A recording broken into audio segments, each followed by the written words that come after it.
నేను కష్టపడకపోతే ఈ స్టేజ్‌కి రాను. నేను ఎప్పుడో, ఎక్కడో, ఎక్కడో ఉండేదాన్ని. నేను ఇప్పుడు ఇక్కడి దాకా నేను వస్తానని నేను అనుకోలేదు. అసలు నేను డీలో చేస్తాను గూడా అనుకోలేదు. అంత స్టేజ్ నాకు కాదనుకుంటాను నేను. ఎందుకంటే ఎప్పుడైనా నేను ఫోక్ డాన్సర్‌ని. ఒక రియాలిటీ షోలో నేను చేస్తాననుకున్నానా? నా డాన్స్ వాళ్ళకి నచ్చుతదనుకున్నానా? నచ్చింది ఈ స్టేజ్‌లో ఉన్నానంటే నేను ఎంత హార్డ్ వర్క్ చేస్తే ఆ పొజిషన్‌లో ఉంటాను. అంతే అక్క.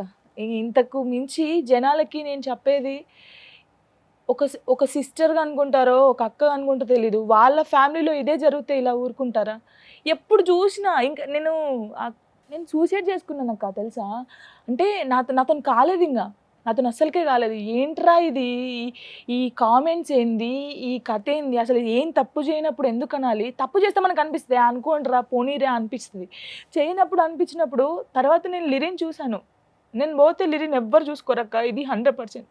లిరిని నేను బాగా ఆలోచించా. అరే! నేను చనిపోతే లిరిని ఎవడు చూసుకుంటాడు?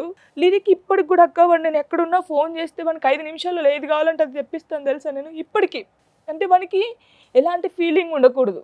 ఎలాంటి బాధ పడకూడదు. నేను చిన్నప్పుడు ఎలా బాధపడ్డానో వాడు అసలు పడొద్దు. ఏదైనా సరే వానికి 5 మినిట్స్‌లో పెట్టేస్తాను నేను. నేను బతుకుతుంది వాని కోసమే అక్క. Still now. నాకు ఎలాంటి కోరికలు గూడా లేవు. ఇంకో పెద్దగా కొరియోగ్రాఫర్ గావాలి, పెద్దగుండాలి, ఇంకా పేరు రావాలి అవసరం లేదు. నాకంటూ ఒక పేరొచ్చింది చాలు. వాడిని మంచిగా చదివిపియాలక్క నా గోల్ అదే. వాడు మంచిగా చదువుకొని, వాడొక మంచి పొజిషన్‌లో ఉంటే అంతకు మించి నాకు హ్యాపీనెస్ లేనే లేదు.